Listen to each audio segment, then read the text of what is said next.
those of you who don't know me, my name is Dave Pettener. I'm just a local resident, like many of you are, and I'm a member of the Stop the Incinerator campaign group. On behalf of Stop the Incinerator, I'd like to thank you all for coming. This is a fantastic turnout, a wonderful array of different groups represented, and that's fantastic to see. So I think you should all give yourselves a little round of applause. You've done fantastic today.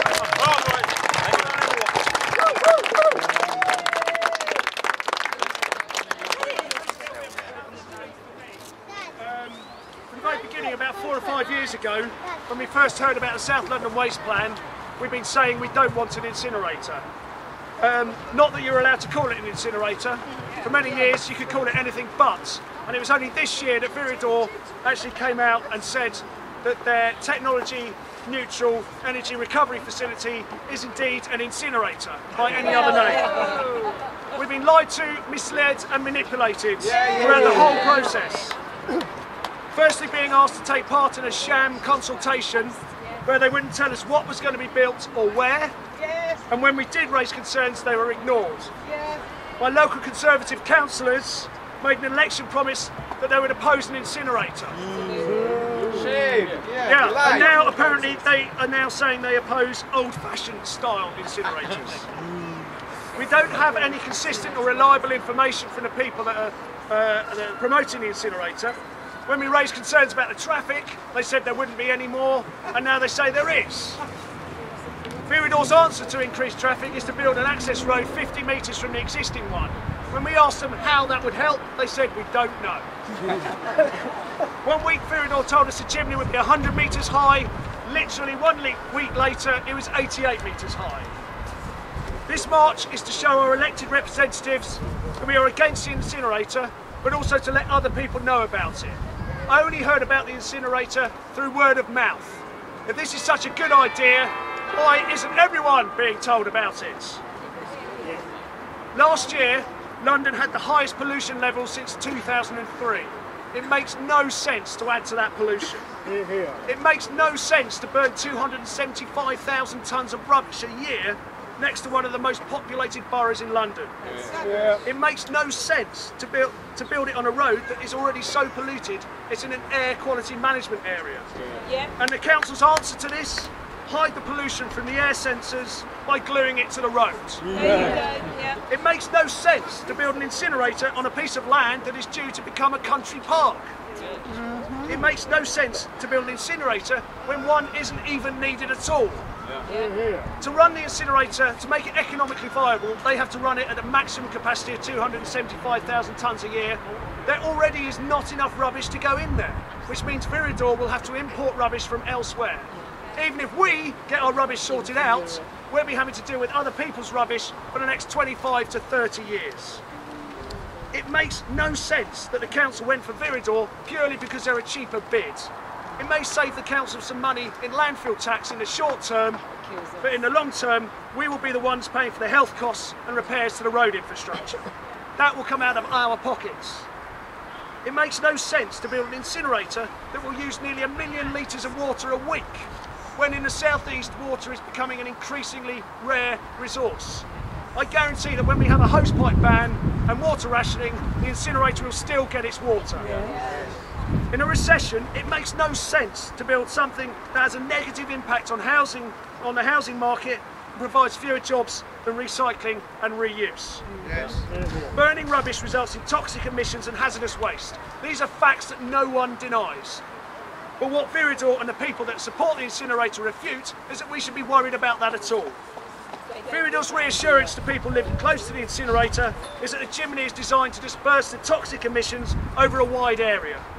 It could take years to see the negative effects of these emissions on the local population, by which time it will be too late. We have to reduce what is going to landfill, and this is already happening through recycling. Waste can be further reduced through legislative measures to stop over-packaging. Instead of incineration, we should be using anaerobic digestion and build a proper recycle and reuse industry. One study shows that 97% of commercial and industrial waste that goes to landfill could be recycled if the facilities were provided. recycle and reuse industry would provide more jobs and is something that can more easily adjust to future changes in waste streams. Once built, an incinerator that burns 275,000 tonnes of rubbish a year can only do one thing, and that is a disincentive to reducing waste. Incineration does not provide long-term economic or environmental sustainability. We've heard that when we stop the Beddington Lane incinerator, which we will, Spiritall have a backup site ready to use in Kingston. Burning rubbish is a bad idea, not just in Croydon, but anywhere. I'd like to now hand over to Shasha Khan and the Green Party. Can we have a round of applause for Dave Pettener? Great job, Dave. It's almost exactly 3 years to the day that a reporter at the Croydon Advertiser rang me and asked me what the Green Party were up to this week. It was a quiet week for news stories. At the time, we just started collecting signatures for a petition calling for incineration to be ruled out of the South London Waste Plan. I wanted to mention our fears about an incinerator in Beddington, but I was uncomfortable about talking about something that was ultimately based on our best predictions. We had mentioned the incinerator earlier in a leaflet, but going public in this way was a hard choice, because until then, no one really knew what was going on. What if we were wrong? Anyway, we decided to go for it. I told the reporter that Beddington was the most likely site for the incinerator. I told the reporter that children and unborn fetuses would be most endangered. I told the reporter that pollution would affect residents in North Croydon, as well as those people living in Beddington, because of the prevailing winds. The reporter had a novel idea of taking a photo of me at Valley Park, with Beddington Lane in the distance, and used Photoshop to put a chimney in the background. And this is the article. It's dated May the 22nd, 2009, just under 3 years ago. The Tory Council's comment in the article is as follows. These claims at the moment are absolutely nonsense because no decisions have been made. I find it ridiculous they're going around frightening people about incinerators. What we have agreed is that the SLWP will not have any of the things that we call incinerators. There is an alternative. There are tons of technology around. Everything in this article applies today. We were right. Yeah. Soon after, the Croydon Guardian published the front page headline, Flaming Hell. That's when we obtained the £1 billion procurement contract. As Dave said earlier, it is absolutely fantastic to see so many of you here today. Throughout history, frustrated communities who feel they're not being listened to rally and march as we have done today. In actual fact, I have to say I find it staggering on the other side the number of organisations who are peddling lies and deceit so that they ensure their desired outcome this incinerator is arrived upon. You have councillors, as Dave has mentioned, who still maintain this is not an incinerator. You have civil servants who still maintain the clauses in the South London Waste Plan which allow hazardous waste and radioactive waste are there to protect councils. You also have air quality consultants hired by the council who tell us there's nothing to worry about. The list is endless. That's why it's so fantastic to see so many people here today. I say this again because despite our campaigning, I have to say some people still don't know that there is an incinerator going to be built on their doorstep. This march has gone a long way in redressing this. I leave you with this thought. In Noam Chomsky's book, Profit Over People, Chomsky talks about how public interest democracy has shifted to a model that serves profits of massive corporations. This is what we're experiencing here in South London, right here, right now. Chomsky also hopes that social activism can reclaim people's rights to redefine democracy. And that is why we're here. That is why we've marched today, and that is why we'll continue to fight the incinerator.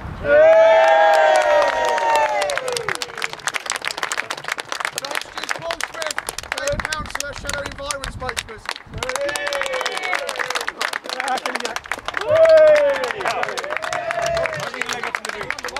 I know, exactly, yes. I'm very glad there's no water behind me. But I just want to say one or two words in addition to what has already been said, because I think that a lot of the sentiment we've already heard, we share with and we understand, and the important job we now have is to make sure that this march is the beginning of the campaign for this next stage of the campaign and not seen, if you like, as the end in itself.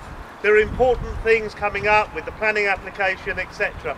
And let's remember that on the 13th of June, 1 month today, the South London Waste Partnership, 4 boroughs representatives meet in that town hall at 5:30. It is a public meeting, and I think it's important that the feelings of the public are aired at that meeting for people to understand. Because as a councillor in that town hall, the frustration is that we have been unable to hold the council to account. Let's be clear, the Tory council had a choice. It had an alternative proposal to the incinerator on Beddington. Whether that the alternative was something that people would support is almost neither here nor there. The fact is they've denied anyone the opportunity of having the full disclosure of those alternatives, but they have made a positive choice to put that incinerator in Beddington Park to save money. And it's one of those situations where you've got people who know the value, the cost of everything and the value of nothing. What price people's health, what price people's lives, what price the facts that people are going to have to live in the shadow of that incinerator for the future. People who have a pride in their community in North Croydon and beyond. People who want to build that pride in their community, and people who do not live there make those sorts of decisions without really letting anyone have a proper say in what is happening. And that's the thing that is really wrong about this. There's been no democracy over there. They have done everything to try and avoid people being able to question. Even on Monday, when as Labour councillors we wanted a debate again on the incinerator, they ruled it out of order. When we wanted to question Councillor Thomas, they moved a procedure that avoided anyone being able to ask him a single question. What is he scared of? He's scared of the fact that he has betrayed the people of this borough, and councillors sitting in there representing the majority group have betrayed their residents. And like Dave, I am one of them. I live in Wadden, and my councillors have similarly, I didn't vote for them clearly, but nevertheless, they similarly stood on a platform to oppose an incinerator built in Croydon or on the edge of Croydon, and they have now already once voted for it, and we will, over the months to come, make sure that they are shamed, either into voting for it again or doing what they promised the people of Wadden and opposing it. So it's hugely important that we stand together on this. This isn't a party political issue, this is an issue for the society. And I'm delighted that everyone's here. I'm delighted with the people that have organised this march. I think we should thank the police for joining us and keeping us safe on the march as well.